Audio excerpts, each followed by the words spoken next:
What do you say, everybody? Welcome to Monday Night Quarterback here on the BamaInsider YouTube channel. And for the next maybe 75 minutes, I don't know, we're going to talk Alabama football. We got so much to get into today. Monday Night Quarterback is presented by Westgate Luxury Condominiums right there next to Bryant-Denny Stadium. Alice is your real estate agent. And right now there's 2 units that are still available, and you need to jump into one of those. They're awesome. It's a great rental property. If you're coming to town, you can rent those out as well. WestgateAL.com, all the information that you need to know about those 1 to 5 bedroom units. And I'm telling you, we hang out there, post-game show. They're awesome. The service is fantastic. Jillian and all those guys at Westgate treat you so well. It's like having the zone on the roof. You could literally throw a stadium dog from Bryant-Denny into the Westgate Club. And then, the parking's awesome. It's so convenient. Walk of Champions, Denny Chimes, campus, the strip, all that stuff is right there. All right, let's get right into this. Like, subscribe, give us a thumbs up as you hang out with us on the BamaInsider YouTube channel. Hit the bell so you know that we're live. We're going to talk more about that as we go on, but we got to get right to it. And we'll bring on our team writer, and that is Mr. Clint Lamb, to get into this. Alabama, I got to start with Alabama and Texas A&M, Clint. Not the game that we expected. Saban talked a little bit about that today in his press conference, but Alabama survived.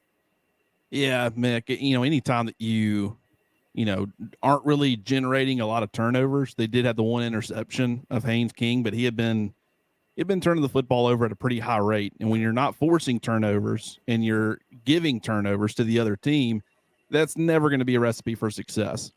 But I think the more important part of all of this, there are things to work on. Absolutely. Obviously, Alabama dropped from number 1 to number 3 in the latest AP poll. I thought that was a little bit steep. I definitely figured they were going to drop, especially with the way that Georgia looked against, Auburn. But I was not really expecting, having a backup quarterback in and them dropping all the way to number 3, despite the fact they got a victory over, a good, not great Texas A&M squad. But I think, you miss a couple of field goals. You got a backup quarterback in and you're turning the football over 4 times and you still find a way to win that football game. Mick, I mean, how many teams in the country could really, say that they have that ability? Yeah, look, I mean, this is one of those things where I feel like no matter what happens, Alabama gets victimized for a close win, right? But at the end of the day, it really doesn't matter much to me. I mean, I saw him come in at number 3, and I was like, okay, that's fine. I mean, at the end of the day, win the football game, win it close, learn your lessons, and advance, because I still think we're in the middle of the toughest schedule that Alabama's had in years. Yeah, I mean, who's going to remember what Alabama was ranked in week 7 in 2022, 5 years from now? No one's going to care. It's all about where they rank at the end of the year. And, I certainly think that Alabama is one of the best teams in the country. And I think, when they're playing their best football, they are the best team in the country. And I think that right now the main goal is to play with more consistency, because when things are going well for them and they are playing with consistency, and playing at a high level, they're easily one of the best teams in the country. And, I feel like that with, the upcoming game, I mean, certainly Tennessee is going to present a ton of challenges, and I'm sure we'll talk about that throughout the week. But for A&M specifically, it's like I said, the turnover battle was lost big time, but yet the scoreboard did not reflect that. In fact, if you think about it, Jalen Milroe kind of had the game that we were all expecting Haynes King to have. Exiting this game, if you would have told me, Haynes King would have, a couple of fumbles that Alabama recovered, an interception, it had some other throws that could have been intercepted, I'd have been like, that's par for the course based off of Alabama's defense versus, A&M's offense. But I think that, you start cleaning up if you just simply take away the turnovers and everything else remains constant, I think that Alabama still wins this game pretty handedly. But, it's not like that's the only thing they need to clean up. But that was by far the biggest issue on Saturday. Guys, I see you in the comments section. Keep firing them out at us. We appreciate it. Who's your mama? Roll Tide. Raiders fan. Roll Tide. David. Southern Gal. Daniel. Man, all you guys that are hitting us up, man. Really appreciated Shane and Mike and everybody else in there. Roll Tide to all of you guys. And Clint, yeah, I'm serious. Look, right there. Who's your mama? Like Yeah, you see that? It's a little bit different. But look, all you guys keep hitting us up in the comment section. And again, like, subscribe, give us a thumbs up as we talk about Alabama football today. All right, let me just pop this on. I want to start with Nick Saban's comment on Jalen Milroe, and then you and I will get into it.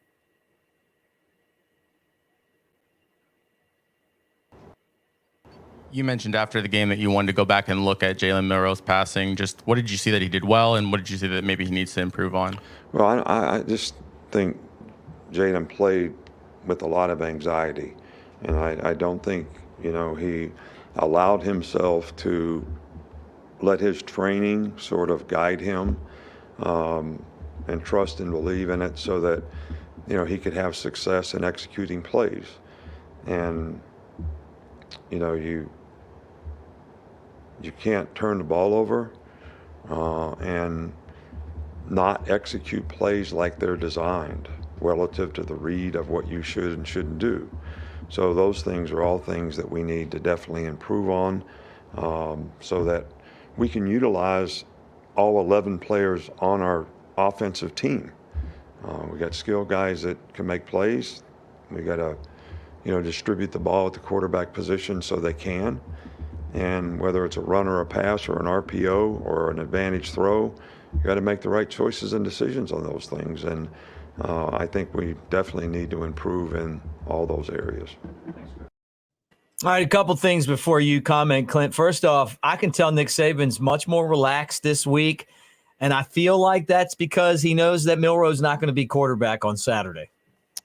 You said the same thing, the exact opposite last week, saying he was a little bit wound up because he thought Bryce probably wasn't playing. Bryce didn't end up playing. I don't know if there was, in fact, a correlation there, but it worked out that way, so I'm not going to dispute what you're saying this week. I'm the Nick Saban. I can just read his body language. I might be wrong, but I'll tell you what, he seems a lot more relaxed this week.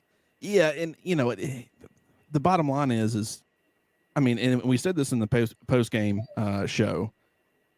If Jalen Milroe, if he had struggled as much in practice as he had in the game, he wouldn't have been in the game, and that's the bottom line. I think that people have talked about his limitations and how limited Alabama is. I think if Alabama was as limited, in the way that he executes in practice as he showed on Saturday, he would not be in the game. My point here is that I think a lot of his issues, whether and you can say the inaccuracy and all that stuff, he can't throw the football.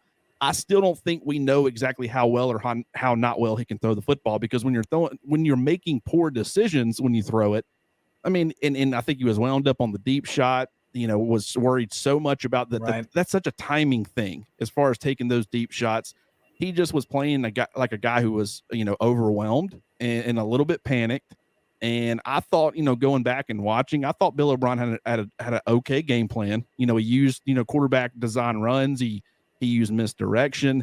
He tried to take some shots early in the game, but for whatever reason, they didn't end up working out. Like, he didn't even get the pass off. And then it became like, as you try to take those periodically throughout the game, Jalen Milroe was so skittish that he wouldn't let the long developing stuff happen or develop downfield before he was wanting to take off and utilize his legs and do what he's, can trust and he feels comfortable doing, which right now at this point in his career, that's what he's comfortable doing. So it hindered Alabama and what they were able to do offensively so much. And I think that's what Nick Saban's pointing out. And I think that, you look at, really the last several quarterbacks, even dating back to Jalen Hurts, right? Even when he was a freshman at Alabama, when he was a sophomore at Alabama, and I think that he regressed from his freshman to his sophomore year. And I don't think he was nearly as effective, but he did get better in this one area, and that was not turning the football over. Jalen Hurts made good decisions when it came to the football. He protected the football. He allowed, in 2016, Alabama's defense, which was fantastic, let them be the ones to go out there and win you football games. You just can't lose football games. Mac Jones, Tua Tagovailoa, they made good decisions with the football. Alabama has not had a quarterback, and really look back to way back in the day when Nick Saban first got to Alabama. The number one thing when there was quarterback battles that they looked at was it's not necessarily who's going to make the most plays. It's who's going to make the least amount of mistakes. So the way that Jalen Milroe played on Saturday, if he plays like that again, if he continues to show those trends, he's not going to be the starting quarterback for very long. So I think that's priority number one is get the turnovers fixed, and then, you work on everything else. Let's talk about the turnovers, and let me play another clip from Nick Saban's press conference today, because I think turnovers are just such a big part of the problem that you'd say Alabama's having. And I know it's a problem, but it's still a team that's unbeaten. But it's definitely a weakness where you're seeing a lot more turnovers given away than taken.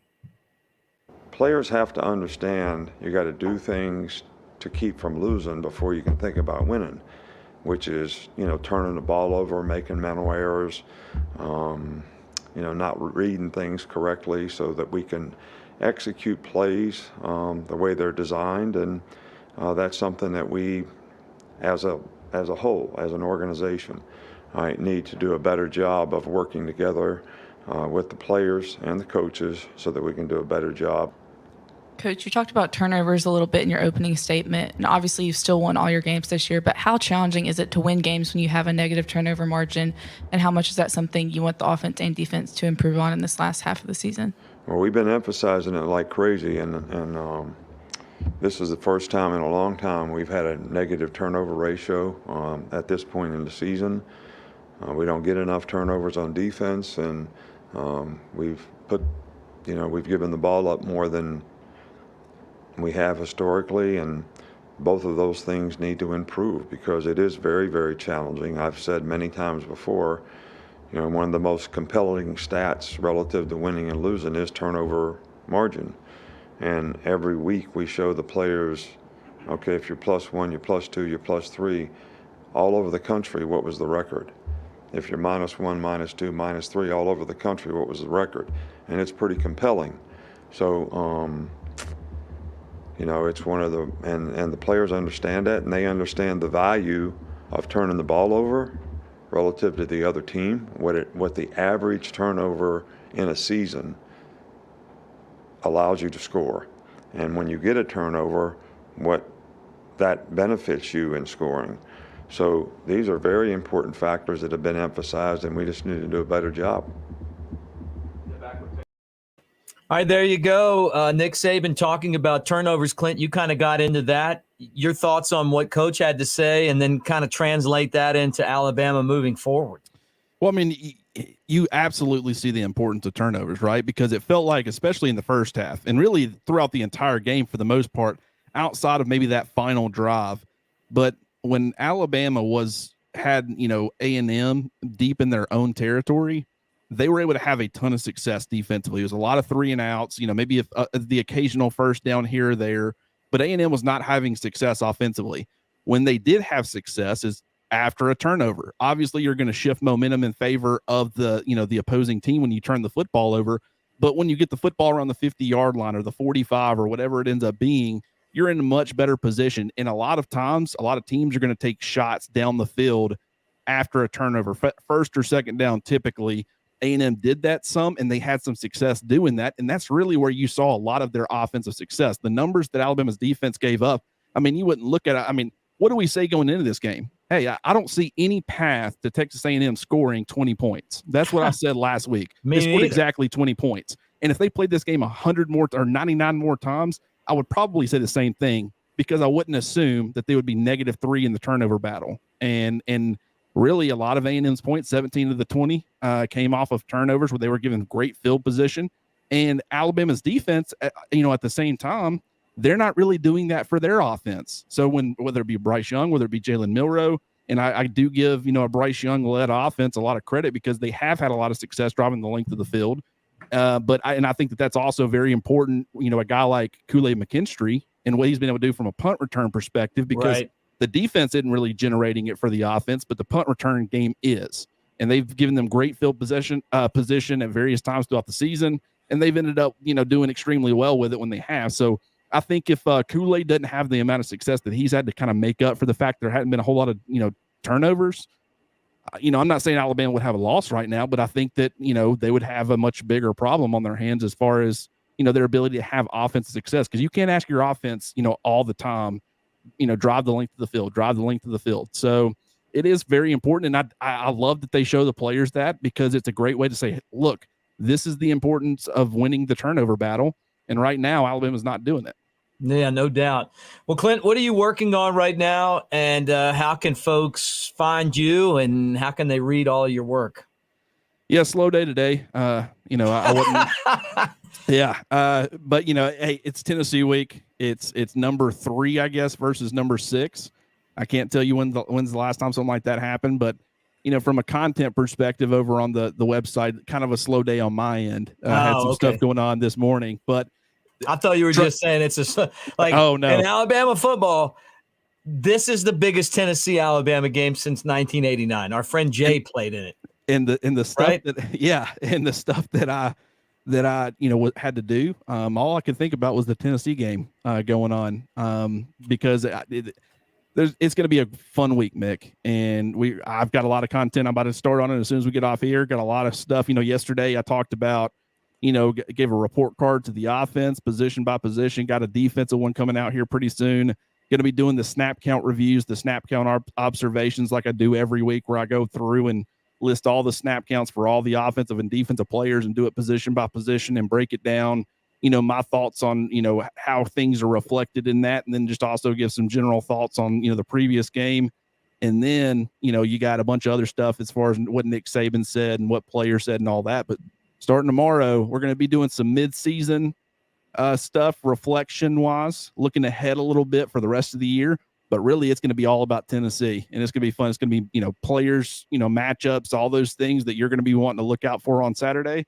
And it should be a lot of fun. So I'm looking forward to it. Yeah, sorry for your loss, and glad to have you on the show tonight. And looking forward to hanging out with you Friday night on the Tailgate Show in person. You're going to do the whole show with us, right? The whole show, yeah. I mean, I'm come on, baby. Hotel for 2 nights. I say, you know what? We're gonna, me and Mick, we're gonna have a good time, and we're gonna enjoy Knoxville. Then we're gonna enjoy, what I hope to be a very good football game, and then we'll see what happens afterwards. But either way, I'm looking forward to Friday. Well, great job, Clint. And it's Clint R. Lamb on Twitter. You need to check out. He's a great Twitter follow, always covering the Alabama Crimson Tide for BamaInsider.com. Thank you so much, my friend. Absolutely, talk to you soon. Brother. Yep, hey, good great talking job, to you, bro. Mick. Thank you so much. Hey, guys, that's Clint Lamb. Let me tell you a couple things. First off, we had a blast Friday night at Innisfree, so I'm going to give those guys a little shout-out here. RMFT, this is their gear. You can find that at rmft.com. I've never been treated better than the way that Tripp and Snead and PK treated us on Friday night. So we had an absolute blast. And I got to tell you guys, too, as you were coming up and saying, I watch every single show that you guys do, we loved it. Chris loved it. Trey loved it. I loved it. We love to hear from all of you guys, man. So Roll Tide, thank you for hanging out with us. And thanks everyone at Innisfree for making that a really fun night. Don't forget to like and subscribe, man. Hit the bell. Give us a thumbs up here on the Bama Insider YouTube channel. Really easy to do. Thumbs up, hit the bell. That way we know when you'll know when we're live and when we're doing different shows and all of that stuff. So do that as you hang out with us here tonight and we talk Alabama football or anytime that we're doing it. We're covering recruiting with Joseph Hastings and Andrew Bone. We got Clint, you just heard from Jimmy Stein, who's coming up later with the team coverage. And as everything kind of progresses this week with Alabama, you're going to want to know about it, and that includes the entire season as well. And right now you get BamaInsider.com on 3, $10 for a year. So take advantage of that, $10 for an entire year. You just want to put your toe in the water. $1 gets you 4 months. So that's BamaInsider.com. All right, let's bring them onto the screen. Everybody wants to know what happened this weekend with recruiting. Yeah. It is so good to see you. What is going on, Joseph Hastings? What is up, my friend? Mick, doing excellent. As y'all can tell, I'm in a little bit of a different background than I'm normally accustomed to. But that's your brother's house. Yeah. I am. I'm at the family's house now. My brother's room. He's got all the NFL helmets in the background there. But yeah, I think you all will like where I went today. Got to see a big time prospect for Alabama, and hoping to hit the road some more here in the coming weeks. Well, let's get started right now. You had a conversation with Keon Keeley. He's the most sought-after man in the entire universe right now, or at least it feels like that. It almost feels like the way Jabba the Hutt wanted to catch Han Solo. Everybody wants to get this man and bring him on campus. They really do. I mean, Keon Keeley it's incredible how big time of a prospect he is. He's so well liked, so sought after, not only by the Alabama coaching staff, but by the fans as well. We actually had someone on the BamaInsider message board, the Talk of Champions message board, post a photo of Keely walking off the field. So you obviously know who he is. You know who Keon Keeley is, and it's hard not to tell why. I mean, he's 6'6".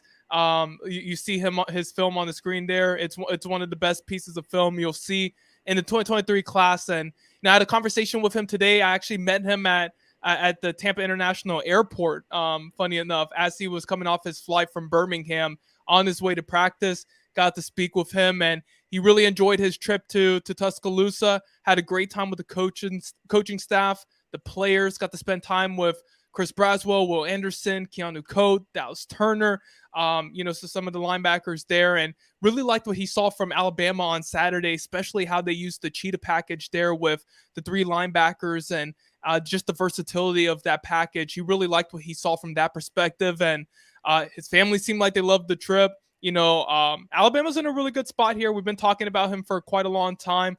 It's Alabama and Ohio State, in my opinion. May take another visit to Florida. We'll see about that, but the Crimson Tide should like where they stand after this trip here. They really knocked it out the park. We talked about Keely. What about your takeaways from recruiting this weekend? Texas A&M's been so good. Alabama's been so good in recruiting. They're going head-to-head on a lot of players. They're both in on a ton of prospects. Alabama, obviously the number 1 recruiting class as we speak. Yeah, it's really interesting because I was actually talking with Andrew about this. We were trying to connect with some prospects who visited after the game, and it's been one of the most difficult weekends in terms of getting reactions back, getting to talk with kids on the phone. I don't know if it's because of the late night game that they had to endure, and then driving back, the travel back. Some kids had today off, obviously. So it's just been tough to reach them to really gather reactions, but we know that Centarian Perkins, the Ole Miss linebacker commit, enjoyed his trip there. He posted on Twitter him meeting up with Nick Saban again, him cheering for Alabama down the stretch there as they made that goal line stand at the end. Posted a video of that, so we can tell just from that he enjoyed his time. Obviously, we talked with Keon Keeley, had nothing but positive things to say about that experience. We got to catch up with some other prospects like Jaron Hamilton, wide receiver target out of Gainesville, Florida, where I'm currently at. He loved being there in Tuscaloosa. It's his first game day visit to Alabama. So that's a really important trip. He'll return next month for an official visit for the weekend of the Iron Bowl. So keep an eye on him. The RPM says that Alabama leads for him. I like what the RPM suggests, but there's going to be a crucial few weeks here. He's considering Tennessee, and that's a program that really has been on the rise. Obviously, you talked about the 6 versus 3 matchup this upcoming weekend. So, Tennessee will be one to pay attention to, but I like where Alabama stands there, especially after the visit. Then we gathered some other, reactions. Daniel Hill, running back out of Mississippi, once again said that he had a fantastic time, was also in town earlier this year. Mason Short, 2025 offensive tackle, once again relished that experience a little bit early on in his process, but he liked what he saw. Overall, it just seems like the theme of the reactions this weekend has just been the environment created at Bryant-Denny Stadium. They really enjoyed it. Obviously from an offensive perspective, not much to see, but from a defensive standpoint, the players that we spoke with, just took away the defensive scheme that Pete Golding and company put together. They liked what they saw in that respect. So, obviously Alabama fans aren't necessarily too happy with how they looked offensively and, how they had to squeak by against a A&M team that hasn't really lived up to expectations, but the recruits liked what they saw. Yeah, no doubt. Look, Alabama had 4 turnovers and still won. So, I mean, with their backup quarterback. I know with their but Texas A&M had theirs too. Alabama should have won that game by 25, but they didn't. They won, so I guess we shouldn't be complaining too much. Yeah. What are the biggest positions of need remaining for Alabama in this class? Well, we talked about Jaron Hamilton. That they're definitely pursuing him still, even after the commitment of Jalen Hale last month. So wide receiver would be one.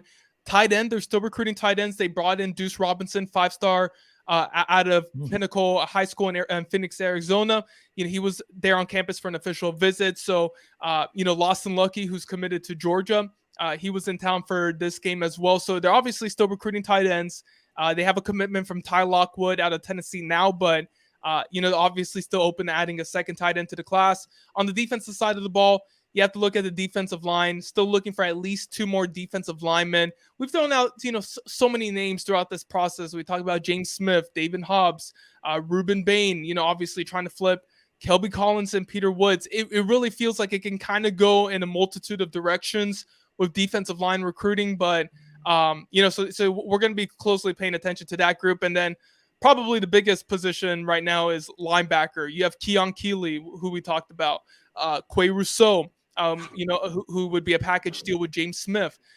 You talk about Centarian Perkins, the Ole Miss linebacker commit, Arian Carter, the Memphis commitment. So linebacker could be one that they add 3 more at, potentially 4 more at before it's all said and done. And then you're looking at 1 more cornerback, likely 1 or 2 more cornerbacks. So those are the biggest positions of need right now. Obviously, things can change. Decommitments can potentially happen. Not saying that they will, but Alabama's more than willing to be fluid in this process and adjust when needed to. All right, final question for you tonight on Monday Night QB. Who do you think the next Alabama player to commit is going to be? That's going to be a good one. That's going to be really fun to see, because this is another one where I can see it kind of going in a variety of directions. I can see it being Keon Keeley. Let's say that this visit went really well for him. Let's say that he decides to wrap it up in the next 2 or 3 weeks. He could potentially be the next one to commit, because there's no one else who has a commitment date set in stone right now in the 2023 class. There's some 2024 prospects who may commit. Kavion Henderson next month is one that we're going to be paying close attention to, but Keeley is obviously a big one, and he would add to the number 1 class in the country and make it an even larger margin, as you can see on their screen. Alabama is doing an excellent job in the 2023 class with recruiting prospects, has 4 5-stars committed. Richard Young recently regained his 5-star status. So Keeley would be a massive addition. Obviously, we know this. You look at someone like a Jaron Hamilton, who I believe Alabama is leading for. He has an official visit set up to Michigan at the end of the month. Maybe after that one, he decides, it's Alabama. I don't need to take my official visit there for me to know. We've seen some prospects do that already, where they commit without taking their officials. So Hamilton could probably be one too who pops. And there could also be a secret one, Tyler Scott, the defensive back out of Georgia, who recently decommitted from Arkansas State, doesn't have an Alabama offer yet, but is hopeful to receive one. Maybe he pounces on that offer as soon as he gets it, if he gets it. Arian Carter, I mentioned him before, linebacker, inside linebacker that they're recruiting. He's one that I'm also paying attention to. He has 5 official visits set, but you just never know what happens in the recruiting process. Maybe you take a couple visits and realize that the school that you've been to a couple of times in Alabama is the one you want to go to.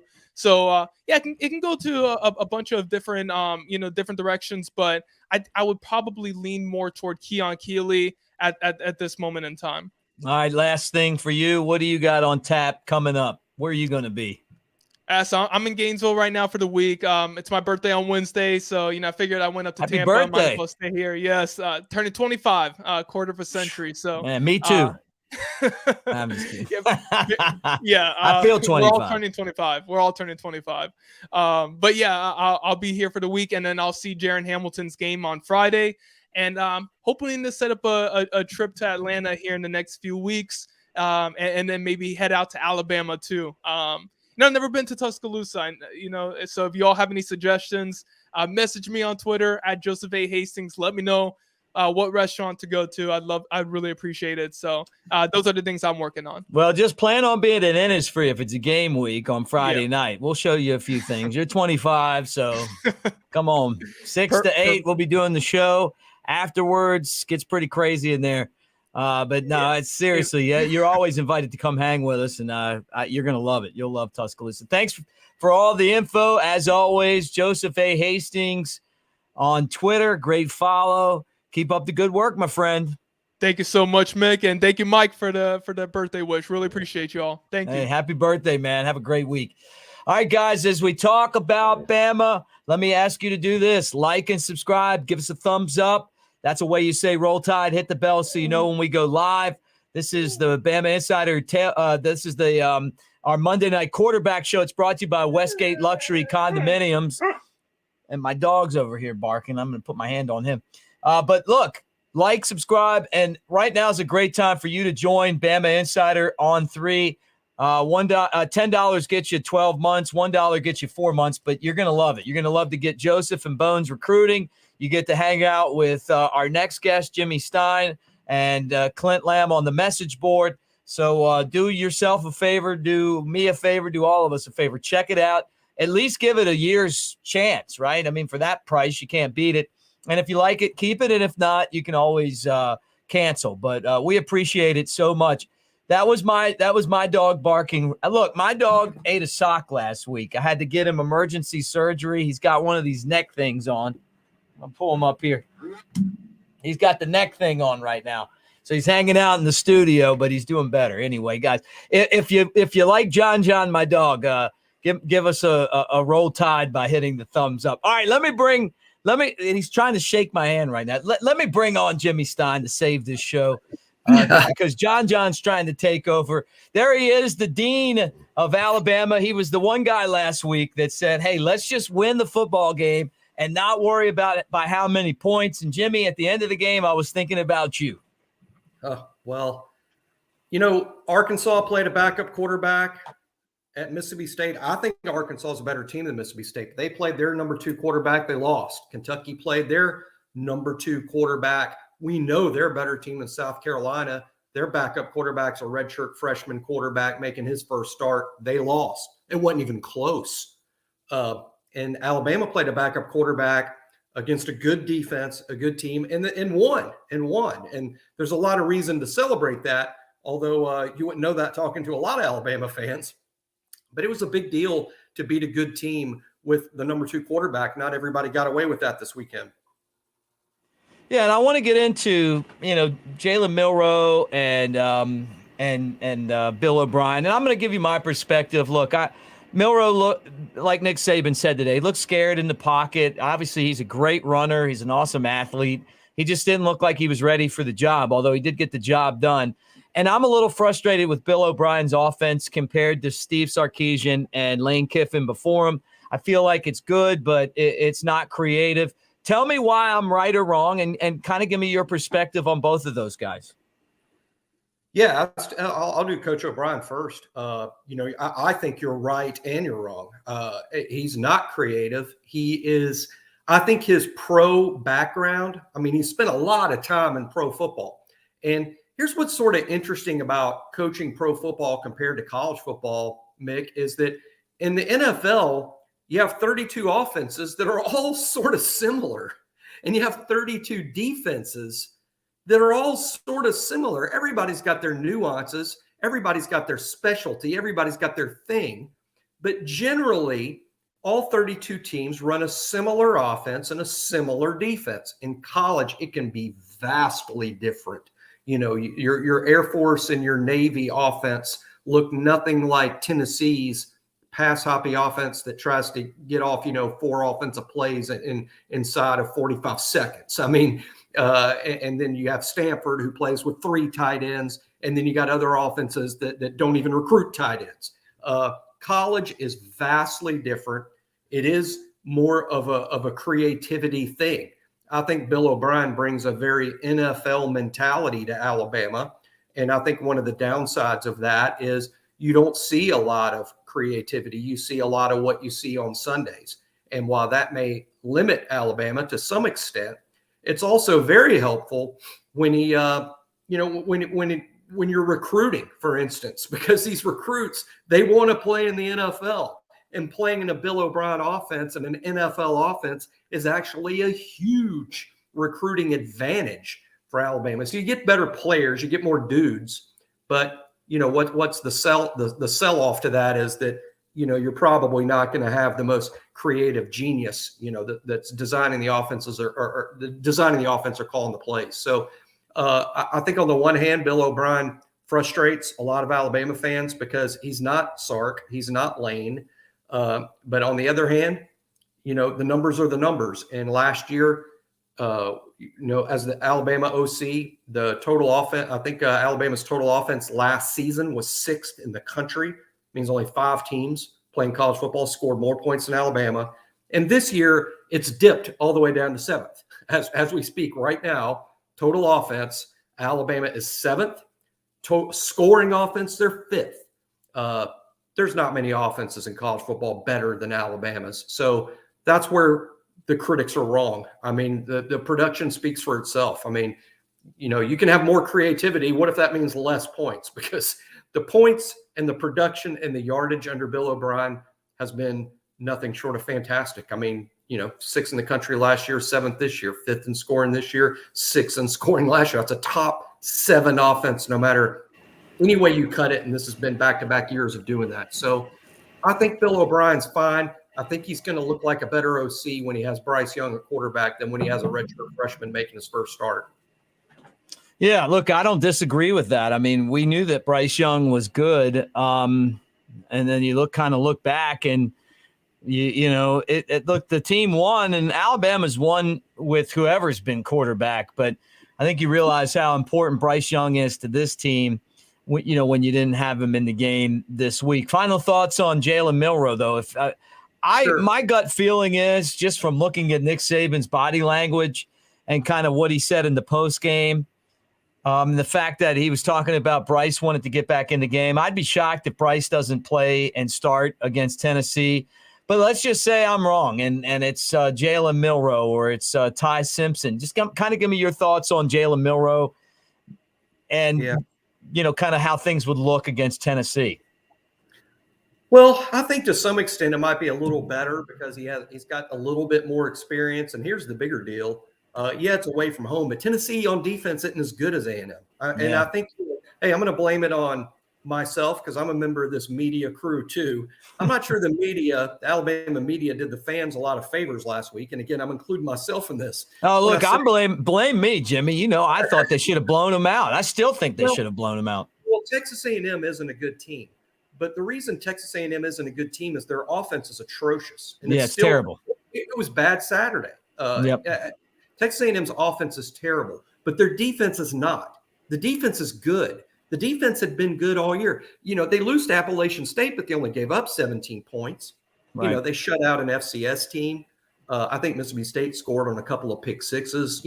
Texas A&M had not given up a lot of points this season. Defensively, that's a solid SEC football team. And I think the mistake was, A&M's pretty good on defense, better than Arkansas.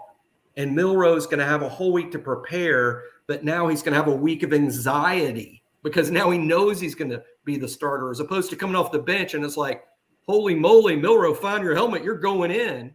That's one mindset. The other mindset is, 7 days from now, you're getting the start and it's all going to be on your shoulders. And now he's got 7 days of butterflies, which is typical, normal for any freshman making his first start. And again, going up against the best defense Alabama's played all season and one of the better SEC defenses. So I think Milroe was in a difficult spot, and I think he would be a little better off against Tennessee, who frankly is awesome on offense, but it hadn't been so good on defense. Right. I saw a good tweet a while ago from a good Tennessee writer, one of the best ones that got up there. Who's that? Who was Wes Rucker. Okay. He said, hey, Tennessee's defense is 87th in total defense, which is terrible. He's like, but that's a product of how fast Tennessee plays, and they're defending so many snaps because of the nature of Tennessee's offense. He said a better way to look at it is yards per play. And if you look at yards per play, Tennessee's defense is 42nd and not in the 80s, and that's much better. True, Wes. Great point, Wes, and we should take that into account. But it's still in the 40s. It's still in the 40s. And that's grouped in with a bunch of group of 5 schools and stuff. So Tennessee's defense is just not good. Even when you try to paint it to where it looks better than it is, it's still not good. So if Alabama had to play Tennessee with Milroe, my guess is, Mick, there would be more points and more yards than Milroe's biggest critics would expect. Yeah, right. Don't turn the ball over and he won't even have to worry about it. That's what you're saying. Yeah, I think that's true. But Tennessee is so good on offense that you better score points up there or you'll lose. And so I think in that sense, it's like, I think Milroe could get 35 against Tennessee, maybe 40, but you might need every single one of those points to win the game. So I think I'm speaking for all Alabama fans when I say it'd be a heck of a week for Bryce to be back.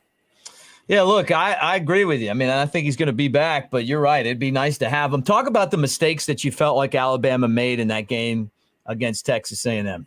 Well, the turnovers, and it's partly on Milroe and partly on the play calls. But 4 turnovers, you can't turn over the ball 4 times in an SEC game and expect to win. You can't. If you'd have told me before the game, Mick, that Alabama was going to have 4 turnovers, close to 90 yards and penalties, and Riker was going to miss 2 field goals, my reaction would have been, oh my gosh, they lost to Texas A&M again. Right. I mean, how do you win that game? How do you win against, like I said, a good defense and a pretty decent team? Texas A&M in top 25, but by the time the year's over, they're going to be top 35, top 4. It's a top 40 type team. And you can't turn over the ball 4 times, have 90 yards and penalties, and miss 2 field goals and expect to win the game. And somehow, some way, Alabama did. Behind a great game from Jahmyr Gibbs, frankly, and the defense continually bailing Alabama out of problem situations. But hey, I'm not big on this idea, Mick, that you can take away some bad plays and have a different outcome of the game, because games include good plays and bad plays, right? But if you take away both of Milroe's fumbles and both of Reichard's missed kicks, it's 30-6.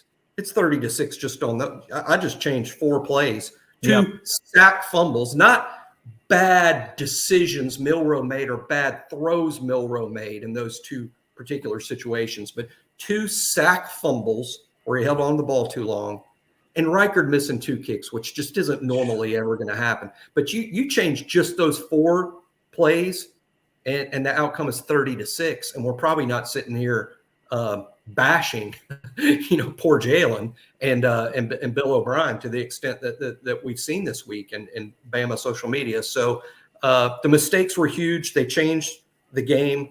I know A&M was proud of the way they played, and I heard Jimbo Fisher say they played toe to toe with Alabama.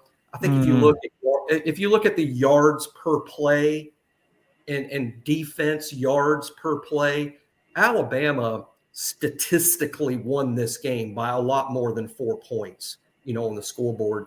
And the glaring number that made the game close was the 4 Alabama turnovers, and 3 of those 4 turnovers directly led to 17 Texas A&M points. If they'd had to drive the length of the field for all of their points, it just wouldn't have happened. And you can't help but think, had Alabama not fumbled away 2 possessions, they might have scored on at least one of the 2 possessions. So they were in position to blow him out, Jimmy. I mean, every time he was turning it over, it was like they're another touchdown away from Texas A&M being stuck in the water and not being able to move the ball. Not only did it lead to their points, but it also kept them from being in a spot where they just couldn't do anything anymore. That's exactly right. But just the idea that, I know the score makes it look like it was a bloodbath and 2 teams going toe for toe, exchanging punches and blows. No, it was Alabama continually making errors that gave A&M multitudes of chances to make the game close. Now, I'll give A&M this level of credit, though. I think 50% of their offensive production came on the last 3 possessions. That tells me Alabama was a little winded on defense at the end, but it also says A&M saw that they had a chance and played their best football of the night when they realized, hey, it's late and we've got a chance in this game. And then so you're dealing with a different A&M team altogether then they really believe they could pull it off. They're a little tougher to beat. But 50% of their offensive production came in their final 3 possessions. So, the Alabama defense was a little tired at that point. Guys, as you hang out with us on the Bama Insider YouTube channel, Monday Night Quarterback, brought to you by Westgate Luxury Condominiums. Make sure you give us a thumbs up, like, and subscribe. Hit the bell so you know when we're live. We appreciate you hanging out tonight, getting you ready. Really, not even getting ready for Tennessee. We've been reviewing the game last week, Saturday. But now I want to talk about this week's game. Jimmy, this makes me an old guy, but I was at the last time that Tennessee beat Alabama. I was there for a typical Shula 4th quarter implosion. Alabama leads late in the 3rd and then can't do anything with the ball. I went to Buffalo Wild Wings on Cumberland Avenue, which I think's condemned now, or it's empty, or maybe it's like 5 other things since then, and hung out. It's been a long time 15 straight wins for Alabama. My entire college career, Philip Fulmer beat Alabama, and a lot of those games weren't even close. Believe that. It's been 15 years, and Tennessee feels like this is the best chance that they have to win. And I believe that it is. There have been other pretty good Tennessee teams. And I know when you bring up, is this the best chance they've had to break the streak? Some people want to talk about 2009 when Terrence Cody had to block 2 Tennessee kicks to preserve an Alabama win in 2009. But that Tennessee team was 7-5.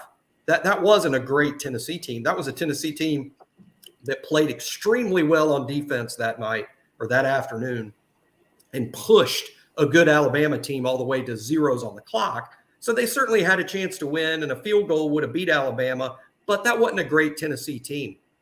I've seen a couple other people say, I think it was 2014, Tennessee was really good. I looked it up. They lost 4 games that year. This Tennessee team isn't losing 4 games. They might lose to Alabama.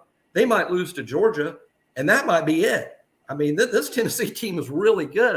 I think 10-2 is almost sort of a floor for this Tennessee team. Wow. You really like them, huh? Yeah, they're very good on offense. I'm a big fan of Hendon Hooker in terms of just his he's an older guy. He's been playing 6 years now. And what I like about him is he gets better every year. He's better this year than he was last year. And he's certainly better last year than he was during his time at Virginia Tech. This is a kid that's improved rapidly. He's a great fit in what Josh Heupel's doing on offense. Heupel clearly is a good offensive mind. They have multiple playmakers at wide receiver and running back. Their offensive line's pretty good. I'm not sure how many of those guys are Pruitt guys, but one thing I remember about Jeremy Pruitt's recruiting at Tennessee, he did recruit really well on the offensive line and the defensive line. I mean, he really sort of focused their efforts there. So their older kids would be Pruitt kids, and some of those guys were pretty highly recruited. But this Tennessee team is very good. They're not great on sort of the mirror version of what we saw last Saturday, Mick, whereas A&M pretty bad on offense, but good on defense.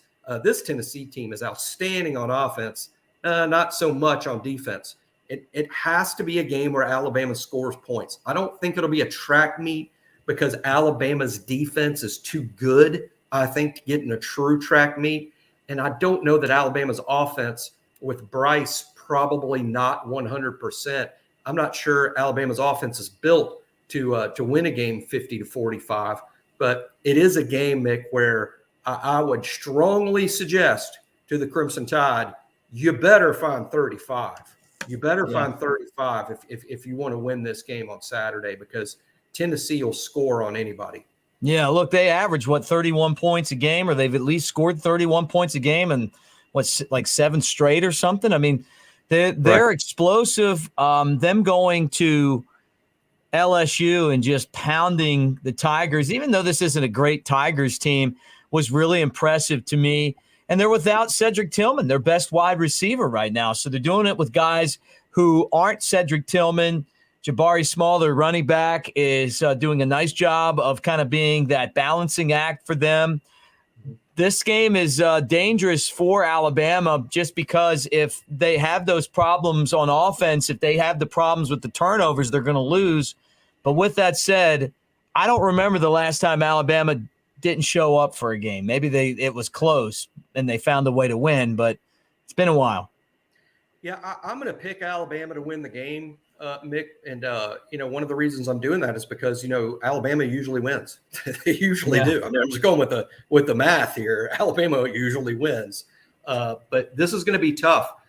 If Alabama is going to finish 11-1, this is most likely the one, right? I mean, I think Tennessee's got a better chance to beat Alabama than Ole Miss does, certainly more so than LSU. And certainly more than any of these home games Alabama has left. So if you're going to finish 11-1, this is probably the one. But that said, I think Alabama will win for a couple of reasons. Number one, Bryce being back is also an emotional lift to the offense, which is hearing it this week in practice. I think this offense is going to have something to prove against a defense that isn't that great. But really what I like here, Mick, is Tennessee throws it a lot. Alabama defends the throw very well.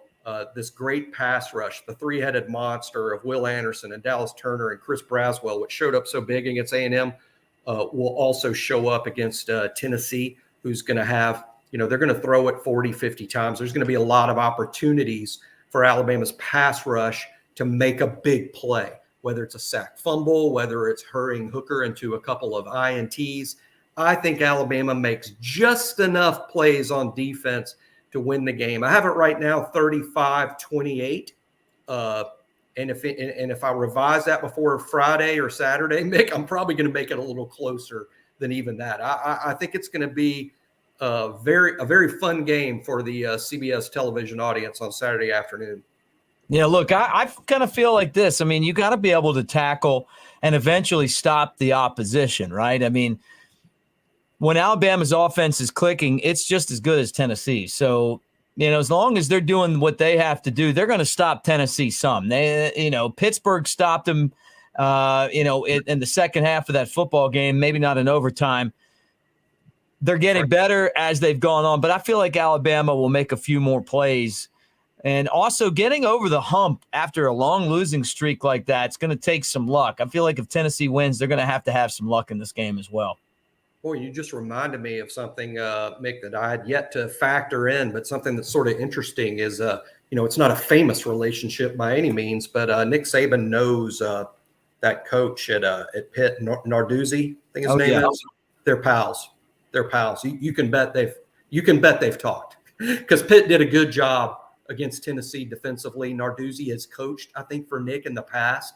Wow. And they probably speak the same language, and I bet Nick has probably picked up a couple of pretty good pointers from a Pitt team that defended them pretty well. So you can bet they've been on the phone already.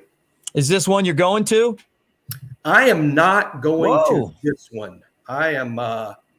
This one is going to be in the I was about to say this one's going to be in the lazy boy recliner, but to be completely honest, I can't watch Alabama sitting down when I'm at the house. I will actually stand in front of the TV and pace and sort of drive everyone in the room crazy. So that's what I'll be doing, pacing in front of the television, to be completely accurate. Yeah, well, I'll be there, so I'll be at the game for you. How about that? This is the one game I like to go into every year. And I think that part of that has to do with the fact that we never beat these guys when I was in college, right? But I have a lot of respect. This is my favorite football rivalry. Nothing but respect for Tennessee. They're to me, I'm glad that this is back to being a game that we're talking about, because in years past, I would even talk to guys who played for Alabama, and they would look at me like I was crazy and say, no, I think this is the best one. This one, to me, is bigger than Auburn. It's bigger than LSU. And this year, it is bigger than both of them, because finally Tennessee's a really good team again. So it's going to be exciting to see who smokes cigars after the game on Saturday. All right, Jimmy, tell me what you got going on. I know that you're crushing the message board as always, but give our audience some information on how they can find you. Yeah, on the message board. I mean, just come to the Talk of Champions message board on BamaInsider, $10 for a year, $1 for 4 months. And hey, just the message board alone is more than worth that. I believe that. And so if you're just paying for the message board, $1 for 4 months, now you get Hastings and Bones recruiting stuff for free. And you get Clint Lamb's beat, the beat report from Clint Lamb free, and all the On3 premium content free, because in your head, you're just paying, $10 a year just to read the message board, which is more than worth it. I've been doing something that unintentionally ended up popular. I call it the rewatch thread, which means tomorrow, Wednesday, and probably Thursday. It might take me all 3 days this week. I'm going to go through it real slow. I rewatch the game, rewinding a lot, rewind the same play over and over again. And then after each possession, I come to the message board and write down, this is my thoughts on Alabama's second possession, and then Texas A&M's second possession. And it ends up being a pretty long thread, but the subscribers really like it. When I say, hey, should I keep on doing this? It got a resounding yes. So I'm really enjoying that because the subscribers enjoy it. And just like the great rock artists of our time, Mick, I do requests. And they've requested I keep going with this, and I enjoy it. So it's going to start up tomorrow, the Texas A&M rewatch. Come read my thoughts on the Alabama Texas A&M game on a possession by possession basis. And you're going to find out that Texas A&M they stink on offense, but we left them in the game. That's my guess on how everything went. But you know what? You're the guy that said it last week. You know, like you got to win the football game. You can't look ahead and think that, you know what, you got it in the bag. I felt like a really good Alabama team and a bad Texas A&M team, but I got to give Texas A&M a lot of credit because they had a chance to win with 2 seconds left. And honestly, a better play call, and they could have beaten Alabama. Thank goodness Jimbo Fisher's their coach. And in the end, you might not like Bill O'Brien's play calls, and you might not like, if you're a Texas A&M fan, you probably don't like Fisher's play call at the end. But you know what? I talked to a couple of wide receivers since then. Evan Stewart did not run a good route on what was called. You know, the route that was called, what he's coached to do, he didn't really do it correctly. Had it been executed better, maybe Evan Stewart catches that ball, and this is a different show. But it all comes down to, hey, whatever play is called, it needs to be executed by the players correctly, or it's not going to work. And right. I think Alabama's problems lie more often in execution than the actual call itself. I got one more. Please just take this from me, Jimmy. I know we need to get off, but I got one more. All right, what did you think when Alabama came out in the polls at number 3 today? I liked it personally because I think when you're Alabama, you look for motivation any place you can find it, and I hope that it's kind of driven home to those guys. Hey, you're falling the poll. You're not number 1 Alabama, and I think sometimes the guys need that, you know, because Alabama's got to find motivation where they can find. It's hard to get motivated when everybody on the planet is slapping you on the back and telling you how awesome you are. Right. Yeah. Look, I didn't mind it. Me too. If I was voting, I think Ohio State, Georgia, and Alabama could be in any order, to be honest. And that's all going to sort itself out. The problem is when you got 5 of them and someone's going to get left out. But as it stands at this exact moment, it's hard to imagine Alabama, Georgia, and Ohio State not in the playoff. But there's a lot of football left, buddy. They're not convinced on any number 1 team right now, basically, is what they said. So, all right, Jimmy, you can check him out on Twitter at QBCountry_. And don't forget as well that, as he mentioned before, he's on the BamaInsider.com message board constantly talking to you guys with Clint Lamb. Right now is a great time to subscribe. Great price, $10 gets you an entire year. You just want to put your toe in the water. $1 gets you 4 months on our new BamaInsider.com on 3 web channel. So do that. Do yourself a favor. Guys, thank you for hanging out with us here on Monday Night QB, brought to you by Westgate Luxury Condominiums right there next to Bryant-Denny Stadium. WestgateAL.com, whether you're coming to town and you just want a place to stay and you want to do it upright, or if you're in the market, maybe you want to move to Tuscaloosa, maybe you live in Tuscaloosa and you want a better place, because you're not going to find a better place than Westgate. So you're going to be moving up, as the Jeffersons said. 1 to 5 bedroom units. They have the oversized balconies. They got the amazing kitchens. They've got the great parking, the Skygate Club. That's where we do the post-game show from each and every Saturday. Alabama home game. WestgateAL.com. Alice will take care of you if you're in the market to buy. And we really appreciate all of you guys for being part of the show. Thumbs up. That's a great way of saying roll tide after a really fun night. Hit the bell so you know that we're live. Like, subscribe, and share, man. Be part of our channel as we try to get to 100,000 of you guys saying Roll Tide. Jarvis and all you guys in the comments section, Roll Tide, thank you guys for being here as well. So for Clint Lamb, Joseph Hastings, Jimmy Stein, and our producer, Chris Daughtry, I'm Mick Gillispie. Thanks for hanging out with us, guys. Monday Night QB's in the books. Roll Tide.